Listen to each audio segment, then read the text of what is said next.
کل احتجاج ہو رہا ہے؟ جی بالکل ہو رہا ہے اور یہ ملک گیر ہے۔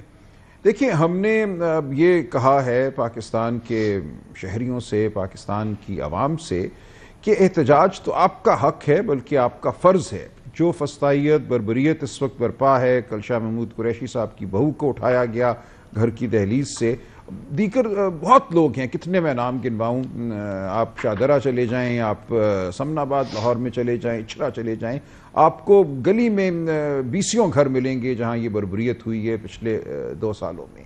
تو یہ ایک حق ہے اور ایک فرض ہے عوام کا کہ وہ احتجاج نہیں، I'll tell you why I asked. میں اس لیے بھی پوچھ رہا ہوں، آج بھی ڈان میں بھی فرنٹ پیج سٹوری ہے، کل پرسوں 2-3 دن سے ڈیفرنٹ پبلیکیشنز میں ریسپیکٹڈ ڈیلیز میں سٹوریز چل رہی ہیں، اور پھر کہ جی بہت زیادہ اختلافات ہیں آپ کی پارٹی کے اندر۔ پھر وہ سٹوریز نکلی حماد اظہر صاحب اور امین گڈھا پور صاحب کے درمیان میں بڑا سویئر وربل کلیش ہوا۔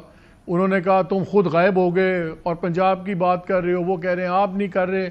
اور پھر گوہر صاحب جو چیئرمین ہیں انہوں نے ڈینائی نہیں کیا بلکہ انہوں نے افسوس کا اظہار کیا کہ پارٹی کی میٹنگ کی باتیں باہر کیوں نکلتی ہیں۔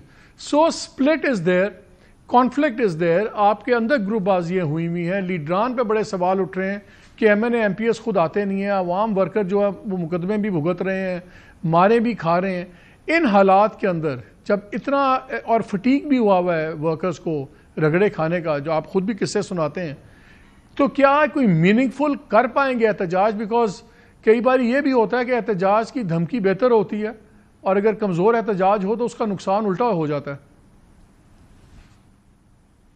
دیکھیں، جہاں تک اختلافات کی بات ہے تو یہ بہت ساری بات جو ہے من گھڑت ہے، ایک بڑھاوا ہے، اور یہ بہت سے لوگ ہیں، سمجھ آتی ہے بات کہ کیوں وہ یہ قصے جو ہیں پھیلانا چاہتے ہیں۔ گفتگو ہوتی ہے، مختلف آراء ہوتی ہیں، لیکن یہ کہنا کہ گروپ بندی ہے بالکل نہیں ہے۔ تو اگر ایک گفتگو کسی کے درمیان ہو، کوئی مختلف آراء آئیں تو وہ ٹھیک ہے، بات آگے بڑھ جاتی ہے، تو اس کو گروپ بندی نہیں کہا جا سکتا۔ نہیں، چوائس آف ورڈز کی بات ہے نا، آپ اور میں اگر ڈس ایگری کرتے ہیں تو اور بات ہے، لیکن جس قسم کے جملے ایکسچینج ہوئے وہ تو بڑے خوفناک کوئی قسم نہیں، کے جملے۔ یہ من گھڑت ہے، یہ زیب داستان بڑھاوا ہے، ایسا کچھ نہیں ہے، گفتگو ہو جاتی ہے اور کچھ نہیں ہے، اور اس کے بعد اکثریت کی رائے کے مطابق فیصلے ہو جاتے ہیں۔ فیصلوں پہ آپ تنقید کر سکتے ہیں، فیصلہ یوں ہونا چاہیے تھا یا یوں ہونا چاہیے تھا۔ یہاں بھی آپ دیکھیں کچھ لوگ جن کا کوئی تعلق نہیں ہے پی ٹی آئی سے، جو بلکہ اگر آپ صحافتی سطح پہ دیکھیں تو مسلسل پی ٹی آئی کے خلاف لکھتے ہیں، وہ ایک دم ہمدرد بن جاتے ہیں ایک نقطۂ نظر کے کہ وہ نقطۂ نظر ٹھیک تھا، باقی سب غدار ہیں۔ تو یہ مجھے بات سمجھ میں آتی ہے کہ غداری کا جو بیانیہ ہے وہ کون پھیلاتا ہے، کہاں سے آتا ہے۔ کچھ لوگ بدقسمتی سے اس بیانیے کا شکار ہو جاتے ہیں۔ میں اتنا ہی کہوں گا اس حوالے سے۔